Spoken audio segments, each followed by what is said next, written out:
Bom, gente, hoje a gente vai falar de um assunto assim até meio... Eu nem sei como explicar, porque a pergunta é: o que fazer com meu marido bebê? O que eu faço com meu marido bebê?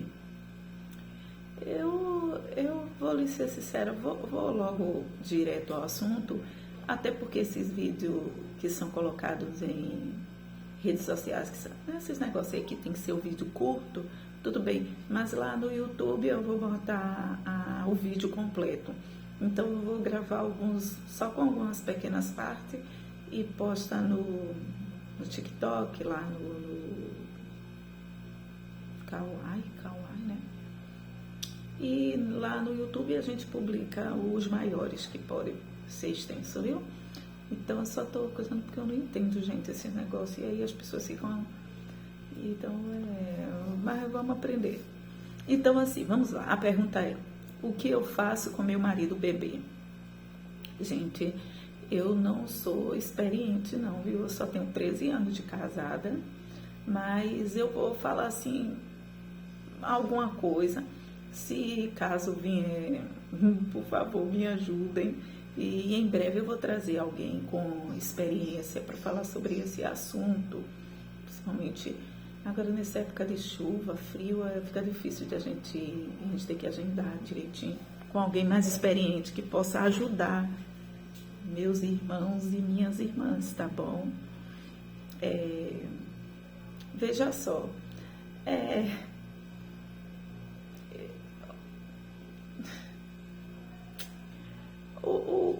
o negócio tá... A pessoa não especificou que tipo de bebê é seu marido, certo?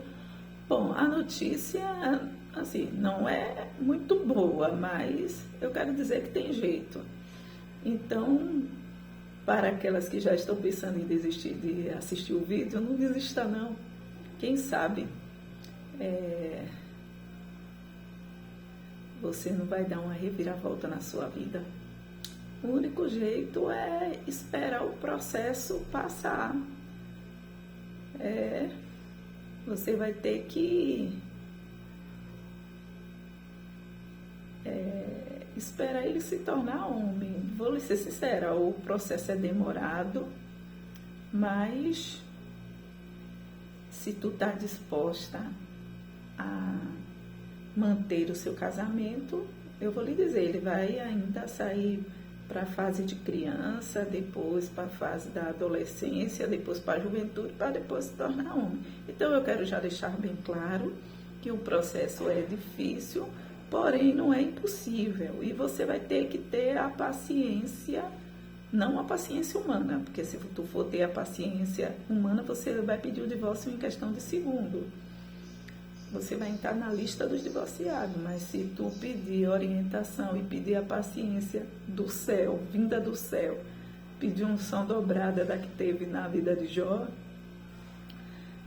você vai ter que jejuar, orar, ler Bíblia, ter paciência e amor, porque amor não é só um sentimento, amor é um mandamento, certo?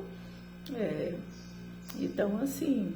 Eu quero dizer a você que lá em 1 Coríntios 14, 47, está lá escrito que o amor faz, viu?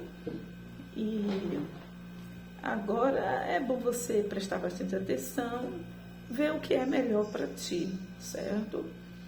É que a gente está vivendo uma geração meio doida, onde homem nasce no corpo de mulher, a mulher nasce no corpo de homem. E aí, depois, homem no corpo de bebê e bebê no corpo de homem. É uma geração, eu nunca imaginava estar viva para ver esses negócios. Eu pensava que isso ia acontecer depois de... Mas estou viva para ver, viu? E coisa vai ser, quando os humanos... ficar no corpo de bicho. E bicho com corpo de humano. Aí é que a coisa vai estar feia mesmo. Porque imagine uma mulher no corpo de girafa e um homem no corpo de sapo. Aí vamos ver onde é que nós vamos parar. Que a coisa não tá, cuidado e coitada daqueles que criam bicho e quem trabalha no zoológico. A coisa vai ficar bem difícil.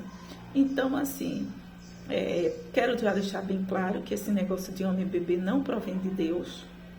Quando a gente vai ler a Bíblia, você vai ver lá em Gênesis, logo no início, inclusive a gente vamos fazer um vídeo falando sobre isso, quando Deus vai formar o homem com o pó da terra, ele profetiza que o homem, façamos o homem, Pai, Filho, Pai, Filho e o Espírito Santo, está ali formando o homem, certo? E ele sopra nas narinas do boneco e o boneco torna a viver e ele façamos o homem à nossa imagem e semelhança.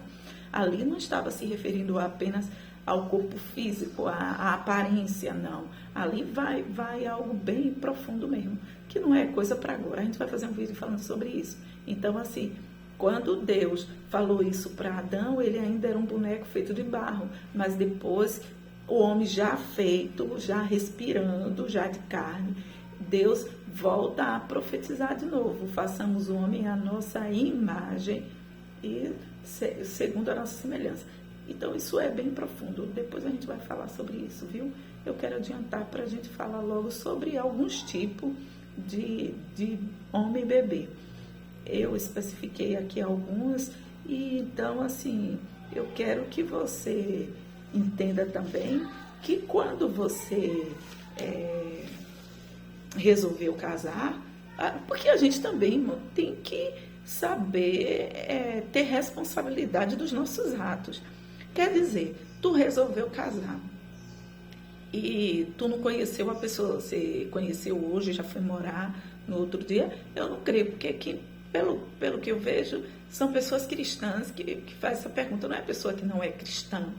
Então, assim, o cristão, ele tem aquela fase de namoro, noivado e depois o casamento, até para ter esse tempo de você conhecer, apesar de que a gente nunca vai conhecer, irmão, ninguém por completo, certo? Mas você vai ter uma base, você vai ter uma noção, porque muitas das vezes a gente já está assim, principalmente a gente que é crente, a gente quando chega os 20, que a gente está solteira, a gente fica meio atacada e fica com medo de ficar só, e fica com medo de virar titia.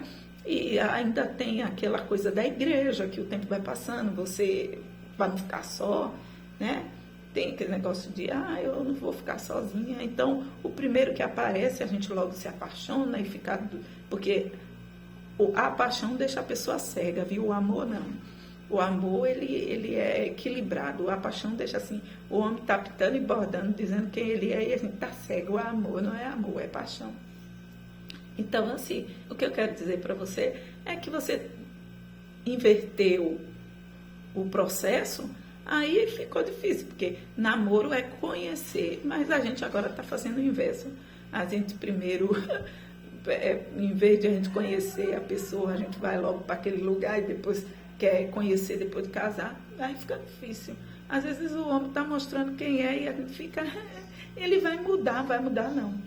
Só quem transforma a vida de uma pessoa é o Espírito Santo. E a gente não é Espírito Santo. Então, assim, se você está namorando, e eu quero até dar um conselho, inclusive eu vou fazer vídeo para adolescente, que estou vendo que tem um monte de adolescente me seguindo. Então, assim, se Deus permitir, a gente vai criar vídeo falando sobre a adolescência, viu? Essa fase maravilhosa. Se você usar para o reino de Deus, e quando chegar o tempo certo, Jesus vai te dar tudo. Gente, pelo amor de Deus, é só 10 minutos, que senão lá trava. Então, assim, quando você foi casar, como foi o seu casamento? Foi um casamento forçado? Você não queria? Eu não creio, até porque aqui no Brasil a gente não tem essa tradição, né? A gente escolhe com quem quer casar. Aí a gente escolhe, a gente não quer nem saber. No dia do casamento mesmo, de botar os papéis, a gente vai sozinha. Eu fui sozinha com o crente. Tanto que eu não falei nada com o pastor, não falei nada com mãe, assim, eles sabiam que eu ia casar, mas no dia eu fui só, eu não já levei mãe, pastor lá por fora, não. Foi eu e o crente sozinho, a gente assinou lá o papel e acabou. Agora a gente fez o casamento na igreja.